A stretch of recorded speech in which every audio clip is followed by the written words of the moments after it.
चलो फिर स्टार्ट करते हैं। देखो, इस क्वेश्चन में हमें कह रहा है डेंसिटी निकालने के लिए और हमें दिया गया है रेडियस, न्यूक्लियर रेडियस दिया गया है। डेंसिटी होता है मास बाय वॉल्यूम, ठीक है। तो मास कितना होगा 16 इंटू प्रोटॉन का मास 1.66 इंटू 10⁻⁻27 और अपॉन 4/3 पाई आर क्यूब, ठीक है। मास ऑफ हीलियम न्यूक्लियस कितना होता है ये देख लो, 4.0012 होता है। Mass of proton 1.00727, neutron 1.00866, 1 AMU is equal to 931 MeV होता है लगभग। मास ऑफ इलेक्ट्रॉन 0.0055 U होता है, ठीक है। ऐसे क्वेश्चन में देखो कि जहाँ पे दिया गया है कि ड्यूटोरियम है is an isotope of hydrogen having a mass दिया गया है ड्यूटोरियम का कितना, इतना दिया गया है। हमें बाइंडिंग एनर्जी निकालना है, तो हमें क्या निकालना है, पहले डेल्टा एम निकालना है। तो डेल्टा एम निकालना है, हमें एक एम दिया हुआ है, दूसरा एम निकालने के लिए हम क्या करेंगे, हाँ ये किससे बना हुआ है ड्यूटेरियम, इसका फॉर्मूला क्या होगा 1H2। इसका मतलब इसके पास एक प्रोटॉन है एक न्यूट्रॉन है, तो एक प्रोटॉन एक न्यूट्रॉन है तो क्या होगा, देखो तो एक न्यूट्रॉन का मास, ठीक है, न्यूट्रॉन का मास और फिर एक प्रोटॉन का मास जुड़ गया, जुड़ के क्या आया, जितना भी आया उसको इससे माइनस करेंगे, फिर डेल्टा एम आ जाएगा। डेल्टा एम आने के बाद अगर हमें MEV में आंसर चाहिए तो हम लोग क्या करेंगे, इसको इंटू 931 कर देंगे, है ना, 931 कर देंगे, फिर आंसर आ जाएगा। उसके बाद कह रहा है ऑन ऑफ द 3 बेसिस, मतलब 3 फोर्स दिया गया, ग्रेविटेशनल, इलेक्ट्रोस्टैटिक, न्यूक्लियर। कह रहा है इसमें से अट्रैक्टिव कौन सा होगा, तो आपके ग्रेविटेशनल और न्यूक्लियर फोर्स जो होंगे वही बस अट्रैक्टिव होंगे। कह रहा है attraction nuclear force exist between, तो याद रखना है न्यूक्लियर फोर्स जो होता है वो सिर्फ अट्रैक्टिव होता है और वो प्रोटॉन के बीच अट्रैक्शन लाता है, प्रोटॉन न्यूट्रॉन के बीच लाता है और न्यूट्रॉन न्यूट्रॉन के बीच लाता है। तो लगभग सब में ही आपके अट्रैक्टिव फोर्स होते हैं, अगर न्यूक्लियर का पूछेगा तो। कह रहा force between act between proton and proton nucleus, देखो जब भी अगर पूछे कि न्यूक्लियस में प्रोटॉन के बीच में क्या होगा, तो वहाँ पे अट्रैक्शन होगा क्योंकि वहाँ पे न्यूक्लियर फोर्स लग रहा है। तो कभी भी अगर न्यूक्लियस के अंदर है तो वहाँ पे अट्रैक्शन होगा, चाहे जो वो कुछ भी प्रोटॉन हो चाहे क्या हो न्यूट्रॉन हो, सब में ही क्या लगेगा, अट्रैक्शन लगेगा। कह रहा है इन न्यूक्लियर रिएक्शन में आपके मास तो कंजर्व नहीं होते हैं, यहाँ पे चार्ज और मोमेंटम कंजर्व्ड होता है। तो मास तो वैसे भी मास कंजर्व नहीं होता लेकिन चार्ज और मोमेंटम कंजर्व रहते हैं। कह रहा जब 2 प्रोटॉन हैं अट्रैक्ट ईच अदर, इसका मतलब वो कहाँ पे है, न्यूक्लियस के अंदर है। न्यूक्लियस कहाँ पे होगा, 10⁻⁻15 मीटर में होगा, उनके रेंज में होगा, ठीक है। तो ये चीज़ें याद रखनी है। यहाँ पे पैकिंग फ्रैक्शन और मास नंबर के बीच का हमें रिलेशन बताना है, तो F इज इक्वल टू होता है m+a/a, क्या होता है F is equal to m+a/a। ये क्वेश्चन देखो इम्पोर्टेंट है। कह रहा है 2 न्यूक्लियाई है, मास नंबर A है, मास नंबर 2 है, ठीक है। A1 दिया हुआ A2 दिया गया है 2 न्यूक्लियाई का, और वो एक न्यूक्लियस बना रहा है जिसका मास नंबर A है। तो कह रहा है उसका मतलब वो क्या होगा, तो A बराबर A1 + A2 होगा, क्योंकि यहाँ पे ये मास नंबर पूछ रहे हैं। अगर वही न्यूक्लियर मास पूछा होता तब क्या होता, आपका ये थर्ड आंसर होता है। लेकिन यहाँ मास नंबर पूछ रहा है, तो मास नंबर जो होता है वो ऑलवेज कंजर्व्ड रहता है, इसी वजह से वो A1 + A2 है, ठीक है। उसके बाद ये इम्पोर्टेंट रिएक्शन है, इसको याद रखना है। R2224 और ये 86 प्रोटॉन, ये किस में बदल रहा है, PO में, जो कि 220 और 84 प्लस अल्फ़ा है। तो ये क्वेश्चन पूछा था कि यहाँ पे कौन सा एलिमेंट होगा, तो यहाँ पे पीओ होता है। ठीक है, यहाँ पे कह रहा है मोस्ट स्टेबल न्यूक्लियाइड कौन सा होगा। इवन नंबर ऑफ प्रोटॉन जिसके अंदर हो और इवन नंबर ऑफ न्यूट्रॉन हो, वो सबसे ज़्यादा स्टेबल होगा। देखो E=mc² होता है। यहाँ पे जो m होता है ना, उसको आप किस में रखोगे, इसको यूनिट जो होगा ना वो किलोग्राम में रखना। मेरी गलती हो गई थी, मैंने ग्राम में रख दिया था। थर्मल न्यूट्रॉन मीन्स क्या होता है। थर्मल न्यूट्रॉन का मतलब होता है कि ऐसे न्यूट्रॉन ऐसी द एनर्जी ऑफ न्यूट्रॉन जो नॉर्मल टेम्परेचर पे प्रेजेंट हो। कैसी हो, क्या हो, नॉर्मल टेम्परेचर पे प्रेजेंट हो। कह रहे 2 लाइटर न्यूक्लियाई हैं, वो फ्यूज़ कर रहे हैं टू फॉर्म अनदर न्यूक्लियस, और वहाँ पे एनर्जी रिलीज़ हो रही है। तो कह रहा energy always released when 2 nuclei combine. ज़रूरी नहीं है ना कि हमेशा ही एनर्जी रिलीज़ हो सकता है 2 न्यूक्लियाई आपस में मिल रहे हैं तो वो अनस्टेबल चीज़ें बना रही हैं, तो वहाँ पे तो एनर्जी अब्जॉर्ब होगा, तो वो तो गलत हो गई ये। तो कह रहे binding energy per nucleon is more on medium nucleus. ये बात बिल्कुल सही है। जो मीडियम वाले न्यूक्लियस होते हैं उनकी बाइंडिंग एनर्जी ज़्यादा होती है एज़ कम्पेयर टू इधर और उधर वाले की। एक बात याद रखना, जो एटॉमिक रिएक्टर होता है ना, वो in an atomic reactor fast moving neutrons are slowed down. जो फास्ट मूविंग न्यूट्रॉन है उनको स्लो करने के लिए हम लोग पैराफिन हाइड्रोजन का यूज़ करते हैं। किसका यूज़ करते हैं, पैराफिन हाइड्रोजन का यूज़ करते हैं। कि न्यूट्रॉन रेशियो पर फिज़न कितना होना चाहिए एटॉमिक रिएक्टर में और बॉम्ब में। तो एटॉमिक रिएक्टर ना कंट्रोलेबल होता है, इसलिए उनका आर जो होता है वो 1 होता है। लेकिन जो बॉम्ब होता है वो नॉट कंट्रोलेबल, मतलब उनको हम लोग कंट्रोल नहीं कर पाते हैं, तो उनकी आर की वैल्यू 1 से ज़्यादा होती है। ये देखो क्रिटिकल मास जो होता है, क्रिटिकल मास ऑफ फिजनेबल मटेरियल कितना होता है, 10 किलोग्राम होता है। कितना, 10 किलोग्राम। और यहाँ पे कह रहा है for a chain nuclear fission the moderation of neutron is must, क्योंकि because very high energy neutron will collide. क्यों कह रहा वहाँ पे मॉडरेशन होने की बहुत ज़्यादा ज़रूरत है, वरना हाई एनर्जी न्यूट्रॉन कोलाइड करेंगे इलास्टिकली न्यूक्लियस के साथ और वहाँ पे कोई भी फिज़न नहीं होगा। ठीक है, फिज़न नहीं होगा तो चेन रिएक्शन भी नहीं होगा, तो वही कह रहा है। ठीक है, उसके बाद कह रहा है एटॉमिक रिएक्टर जो होता है वो कंट्रोल्ड चेन रिएक्शन होता है, इसको याद रखना है। कह रहा है energy required to eject an electron from atom से अगर हम एनर्जी निकाल रहे हैं तो वो ई है, और अगर न्यूट्रॉन से निकाल रहे हैं तो वो ई एन है। तो सबसे ज़्यादा एनर्जी किस में लगेगा, जब आप न्यूक्लियस से निकालोगे, इसलिए ई एन जो होता है वो ज़्यादा होता है एज़ कम्पेयर टू ई। और ये क्वेश्चन देखो, हमें बाइंडिंग एनर्जी दी गई है किसकी, पी एन और Q2n की एक्स और वाई दी गई है, इसकी दी गई है एक्स और वाई। तो हमारा एनर्जी क्या होगा, ये क्या हो जाएगा वाई, और ये दोनों क्या हो जाएगा 2x, तो y माइनस 2x हो जाएगा। इसको हम लोग लिख भी कह सकते हैं -2x माइनस वाई, ये भी लिख सकते हैं, क्योंकि 2x जो होता है अपना, ये जो 2x होता है वो ज़्यादा बड़ा होता है, इसको इसलिए ये लिख सकते हैं। कह रहा है if mass of the फिजनेबल material is less than the critical mass, तो क्या होगा, तो अगर क्रिटिकल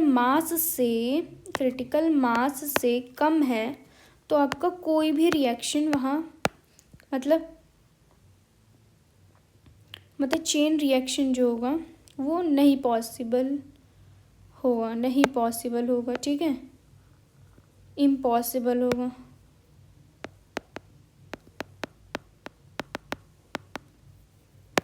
क्या होगा, इम्पॉसिबल होगा। अगर देखो फिज़न कह रहा है, फिज़न जो होता है, पहली बात तो फिज़न जो होता है वो डिपेंड नहीं करता है मास पे, और जो चेन रिएक्शन है वो डिपेंड करता है किस पे, मास पे। तो चेन रिएक्शन में क्या होगा कि अगर क्रिटिकल मास से कम होगा तो कोई भी रिएक्शन नहीं होगा, चेन रिएक्शन नहीं होगा, अगर क्रिटिकल मास से ज़्यादा है तो वहाँ पे रिएक्शन वो हो जाएगा। तो फिज़न जो होता है वो मास पे डिपेंड नहीं करते, इसलिए फिज़न तो हो जाएगा लेकिन चेन रिएक्शन नहीं हो पाएगा। यहाँ पे देखो कह रहा है रेस्ट मास है ऑफ इलेक्ट्रॉन और पॉजिट्रॉन दिया गया है, रेस्ट मास इतना। तो कह रहा है काइनेटिक एनर्जी बताओ ईच पार्टिकल का, क्या हर एक पार्टिकल का काइनेटिक एनर्जी बताना है। Each particle in electron positron pair production by a gamma photon इतना एनर्जी दिया गया है। तो ई रेस्ट कितना हो जाएगा, दोनों को ऐड कर लो, कितना आ जाएगा 1.02 MeV आ जाएगा। ई फोटोन हमें दिया गया कितना 2.42। ई फोटोन क्या हो जाएगा, E rest plus kinetic energy, kinetic energy कितना आ गया 1.4 मेगा इलेक्ट्रॉन वोल्ट आ गया। तो अगर हमें निकालना किसका है, ईच पार्टिकल का, एक पार्टिकल का निकालना, तो ईच पार्टिकल का 1.4/2 हो जाएगा, 0.7 आ जाएगा। ऐसे सेम इस क्वेश्चन में भी वही है, बस इतना याद रखना है कि रेस्ट मास की एनर्जी जो होती है वो 0.511 MeV होती है। तो इसको हम लोग डायरेक्ट कर लेंगे, मतलब ऐसा ये वाले भी क्वेश्चन में हम लोग यही डायरेक्ट कर सकते थे, मतलब एक का ही ले लेते हैं तो भी निकल जाता। यहाँ पे देखो, यहाँ पे क्या करेंगे, रेस्ट मास एनर्जी कितना होता है 0.511 MeV होता है। यहाँ पे एनर्जी कितना हो जाएगा 0.511 MeV ईच का पूछ रहा है, एक का पूछ रहा है ना, इसलिए इतना हो जाएगा। और उसको जूल में कन्वर्ट कर दो फिर, ये तो बहुत इजी है, ये तो पता ही है कि कैसे करना है, देख लेना। बाइंडिंग एनर्जी दिया गया है एक्सन का कितना P दिया गया है, Y2N का Q दिया गया, तो इसका क्या हो जाएगा, इसको हम लोग लिखेंगे जब एनर्जी इज इक्वल टू क्या हो जाएगा Q - 2P हो जाएगा, क्या हो जाएगा Q - 2P। इसको हम लोग क्या लिख सकते हैं 2P ग्रेटर देन Q, ऐसे लिख सकते हैं। इसका मतलब 2P ज़्यादा बड़ा है एज़ कम्पेयर टू Q, तो नेगेटिव आएगा। तो यहाँ पे क्या हो रहा है, एनर्जी रिलीज हो रही है, लेकिन इसका मतलब क्या हो गया, ये जब भी बाइंडिंग एनर्जी वाला कंसेप्ट हो ना तो बस उसका उल्टा कर दो, जब भी एनर्जी रिलीज हो तो मतलब रिएक्शन में क्या हो रहा है, एनर्जी एब्जॉर्व हो रही है, क्या हो रही है, एनर्जी एब्जॉर्व हो रही है। फास्ट ब्रीडर एटॉमिक रिएक्टर में क्या होता है कि फास्ट न्यूट्रॉन जो होता है वो कन्वर्ट करते हैं नेचुरल यूरेनियम को फिजनेबल फ्यूल में, और वहाँ से वो एनर्जी को रिलीज़ करवाता है। तो फास्ट ब्रीडर एटॉमिक रिएक्टर यही होता है, ठीक है। उसके बाद देखो कह रहा है दो न्यूट्रॉन है, मूव कर रहा है टूवर्ड्स ईच अदर, एक दूसरे की तरफ मूव कर रहा है और इक्वल स्पीड के साथ। तो दोनों की काइनेटिक एनर्जी सेम हो जाएगी, तो 2 काइनेटिक एनर्जी और दोनों के बीच का पोटेंशियल डिफरेंस पोटेंशियल एनर्जी, तो पोटेंशियल एनर्जी तो 2 into kinetic energy is equal to KQ² हो जाएगा, और R दिया गया है, काइनेटिक एनर्जी आ जाएगा। यहाँ पे देखो कह रहा है, यहाँ पे जो ग्राफ है वो इस तरीके से टिल्ट कर जा रहा है, क्यों कर जा रहा है उसका भी रीज़न है, क्योंकि जब भी हम लोग एटॉमिक नंबर इंक्रीज़ करते हैं तो ज़्यादा न्यूट्रॉन इंक्रीज़ करता है, न्यूट्रॉन की तरफ वो ज़्यादा बढ़ने लगता है, क्योंकि न्यूट्रॉन अगर बढ़ेगा तो न्यूक्लियर फोर्स इंक्रीज़ करेगा और स्टेबिलिटी जो होगी वो इंक्रीज़ करेगी। देखो बाइंडिंग एनर्जी पर न्यूक्लियन जो होता है वो डायरेक्टली प्रोपोर्शनल होता है किसके, स्टेबिलिटी के। क्यू वैल्यू क्या होता है, difference of rest mass energy of reactant and product, क्या होता है, difference of rest mass energy of reactant और प्रोडक्ट, रेस्ट मास का एनर्जी का डिफरेंस रिएक्टेंट और प्रोडक्ट का। यहाँ पे वही कह रहा है कि अगर बाइंडिंग एनर्जी प्रोडक्ट का ज़्यादा है एज़ कम्पेयर टू रिएक्टेंट, तो यहाँ तो पॉजिटिव होना चाहिए, लेकिन जो रिएक्शन में एनर्जी होती है वो रिलीज़ होती है, तब जाके कहीं ना कहीं प्रोडक्ट स्टेबल होता है। Q value appear on kinetic energy of product, मतलब क्यू वैल्यू को हम लोग काइनेटिक एनर्जी ही मानते हैं, यही कह रहा है। यहाँ पे लीनियर मोमेंटम कैसा होता है, कंजर्व होता है। रेडियो एक्टिविटी क्या होता है, स्पॉन्टेनियस डीके होता है अनस्टेबल न्यूक्लियाई। अनस्टेबल न्यूक्लियाई का क्या होता है, स्पॉन्टेनियस खुद से ही, मतलब जो चीज़ें खुद से हो उसको ही हम स्पॉन्टेनियस बोलते हैं, तो वहाँ डीके होता है। अल्फ़ा डीके पता है ये क्या होता है, बीटा माइनस डीके में बस इतना याद रखो, बीटा माइनस डीके में आपके इलेक्ट्रॉन निकलते हैं और एंटी न्यूट्रिनो निकलते हैं, और ऐसे ही बीटा प्लस डीके में क्या होता है, आपके पॉजिट्रॉन निकलते हैं और न्यूट्रिनो निकलते हैं। और बीटा डीके क्यों होता है? Due to weak nuclear force. किसकी वजह से? वीक न्यूक्लियर फोर्स की वजह से बीटा डीके जो होता है beta decay week nuclear force की वजह से होते हैं। के कैप्चर क्या होता है? जब प्रोटॉन इन न्यूक्लियस कंबाइन कर जाता है इलेक्ट्रॉन से, तो वो कन्वर्ट कर जाता है कन्वर्ट कर देता है अपने आप को न्यूट्रॉन में। तो वहाँ पे क्या होता है, आपका न्यूट्रिनो भी वहाँ पे एमिटेड होता है। यहाँ पे क्या होता है, न्यूट्रिनो भी एमिटेड होता है के कैप्चर में। गामा डीके में कोई भी चेंजिंग नहीं आती है। ये पहले एक्साइटेड रहता है, फिर डी एक्साइटेड होता है। एंटी पार्टिकल क्या होता है? जस्ट उल्टा, मतलब अपोजिट। एंटी मतलब अपोजिट। जैसे इलेक्ट्रॉन है तो हम लोग क्या करेंगे, इलेक्ट्रॉन है तो यहाँ है तो इसी को पॉजिट्रॉन बोल लो। ऐसे ही न्यूट्रिनो है तो एंटी न्यूट्रिनो। रेडियो एक्टिविटी जो होता है वो फॉलो करते हैं किसको? फर्स्ट ऑर्डर काइनेटिक्स को। तो T half is equal to 0.693 lambda हो जाएगा। और इसका formula N is equal to N not E के पावर माइनस लैम्डा टी हो जाएगा। इसका ग्राफ देख लो एन और टी के बीच में। और वही अगर पूछा जाए नंबर ऑफ न्यूक्लियर डिकेड, तो क्या हो जाएगा ग्राफ? ये वाला ग्राफ हो जाएगा। यहाँ देखो ये क्वेश्चन में, यहाँ पे इस क्वेश्चन में बोल रहा है इनिशियली ए कैसा है? रेस्ट पे दिया गया है। तो हमें काइनेटिक एनर्जी किसका? बी और सी का निकालना है। और क्यू की वैल्यू हमें 90 MeV दी गई है। हम जानते हैं यहाँ पे मोमेंटम कैसा होता है? कंजर्व्ड होता है। तो मोमेंटम कंजर्व होता है। तो सबसे पहले हम जानते हैं kinetic energy B by kinetic energy C क्या हो जाएगा? MB VB का स्क्वायर MC VC का स्क्वायर। काइनेटिक पहले तो मोमेंटम कंजर्व कर लो तो ये तो ज़ीरो हो जाएगा इन रेस्ट पे पहला वाला। उसके बाद फिर मास ऑफ बी कितना है? मास ऑफ बी कितना है? M है ना। मास ऑफ बी कितना है? M है। M into VB plus mass of C कितना है? 2M है तो 2M VC। तो इनके बीच का रिलेशन क्या आ गया? VB is equal to -2VC। ये हमें एक रिलेशन मालूम चल गया। अब क्या करेंगे हम लोग? मास MB का हमको मालूम है 1, MC का है 2, VB को क्या लिख सकते हैं? 2VC square. तो यहाँ से ये हो जाएगा और 2:1 आ जाएगा। काइनेटिक एनर्जी B को निकालने के लिए हम क्या करेंगे? 2/3 इंटू 90 और वहीं पे काइनेटिक एनर्जी A 1/3 इंटू 90 कर देंगे। ये आ जाएगा। एक्टिविटी क्या होती है? Rate of radio active decay of nuclei. किस रेट से रेडियो एक्टिविटी हो रही है उसी को हम लोग एक्टिविटी कहते हैं। ये भी सेम ऐसी ग्राफ होता है। ऐसा यूनिट क्या होता है? बेक्यूरल होता है। ये रेडियो एक्टिविटी की भी वो ये SI यूनिट होती है।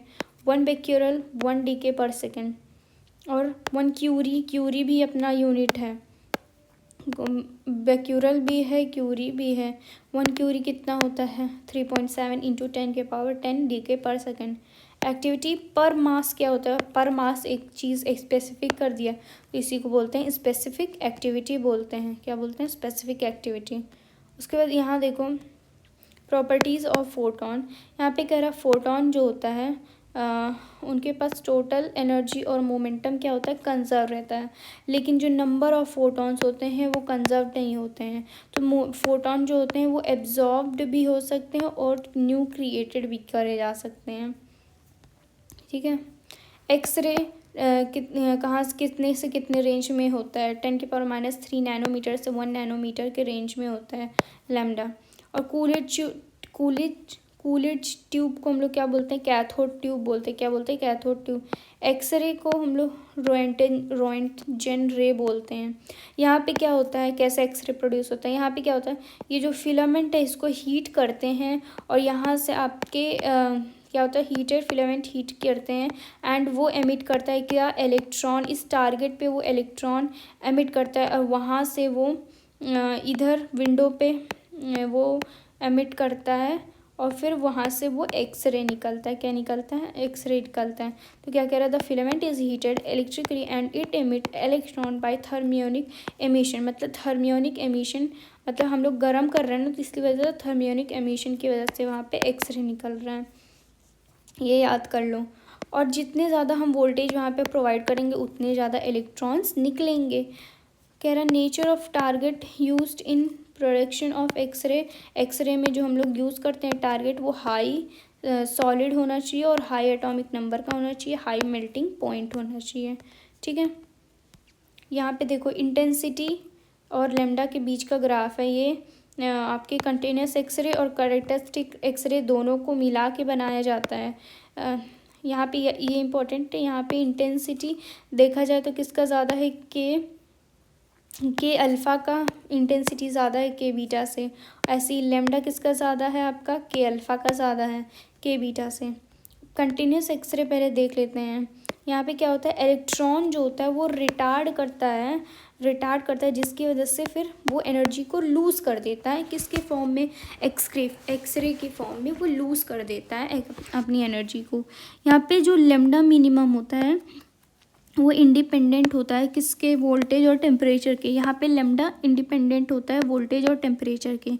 यहाँ पे जो फिलामेंट वोल्टेज होता है वो डायरेक्टली प्रोपोर्शनल होता है नंबर ऑफ इलेक्ट्रॉन और फिलामेंट के करंट के। यहाँ उल्टा होता है कि वोल्टेज इंक्रीज़ करने पे इंटेंसिटी इंक्रीज़ करता है लेकिन लेमडा अनचेंज रहता है। तो ये कंटिन्यूस एक्सरे का प्रॉपर्टी है। उसके बाद आता है कैरेक्टरिस्टिक एक्सरे। कैरेक्टरिस्टिक एक्सरे कैसे प्रोड्यूस होता है, ये एमिटेड होता है जब इलेक्ट्रॉन फ्रॉम कैथोड नॉक करता है out and outer inner electron from target material and then its position is filled by higher energy level electron. मतलब कि आपके हायर एनर्जी से वो लोअर एनर्जी में जाता है, वहाँ से एक्सरे प्रोड्यूस होता है। ये याद कर लो थोड़ा बहुत। के देखो, जब भी के अल्फ़ा बोले ना कि के अल्फ़ा निकालो, तो यहाँ पे क्या करेंगे, ये 2 से 1 पे गिराएंगे। अगर वहीं के बीटा बोलता है तो वो 3 से 1 पे गिराते हैं। अगर वहीं पे एल अल्फ़ा बोलता तो हम क्या करते हैं, 3 से 2 गिराते हैं। मतलब एल के लिए 2 और एम के लिए 3 और एन के लिए 4। ठीक है, ऐसे मोसेले लॉ है। मोसेले लॉ क्या होता है, ये इन्होंने फ्रीक्वेंसी और एटॉमिक नंबर के बेस पे उन्होंने ग्राफ बनाया था। तो क्या फॉर्मूला है, √V = AZ-B। ठीक है, ये देख लो, ये B है, ये A है। और यहाँ पे बताया है कि जो ये A और B है वो नेचर ऑफ उस पर डिपेंड नहीं करता है। नेचर ऑफ भी बताएंगे, नीचे आएगा। और ये फॉर्मूला याद करो लो कि कैरेक्टरिस्टिक के लिए 1/k�alpha R(Z-1) 1/N1² क्या होगा, 1/N1²। यहाँ पे N1² -1/N2² हो जाएगा। यूज़ ऑफ एक्सरे रेडियोग्राफी में यूज़ होता है क्रिस्टल के स्ट्रक्चर को डिफाइन करने में, ट्रीटमेंट ऑफ कैंसर में और इंजीनियरिंग में भी हेल्प होता है। एब्जॉर्प्शन ऑफ एक्सरे क्या फॉर्मूला है, I = I0 e⁻⁻μx। ये इंपॉर्टेंट है फॉर्मूला। ब्रैगे क्या होता है, ब्रैगे लॉ होता है 2D sin θ = n लैम्डा। ये थीटा ये वाला लेते हैं हम लोग। अगर ये हम लोग लेते हैं ये वाला थीटा, तो वहाँ पे हो जाता है 2D cos phi n lambda. तो ये बात याद रखना कि कौन सा थीटा है। यहाँ पे वही सेम क्वेश्चन है इसी फॉर्मूला का यूज़ करके। यहाँ पे बोल रहा है एक्सरे है जिसका वेवलेंथ दिया गया है 0.5 एंगस्ट्रॉम। वो transmitted aluminium tube of thickness, इतना थिकनेस दिया गया है। इंटेंसिटी रिमेन्स 1/4, इंटेंसिटी 1/4 दे गया है। तो हमें पूछ रहा है कि उस कोफिशिएंट क्या होगा, तो ये एब्जॉर्प्शन कोफिशिएंट पूछ रहा है। म्यू क्या है, एब्जॉर्प्शन कोफिशिएंट। तो यहाँ से हमें म्यू निकालना है, तो निकल जाएगा ईजिली।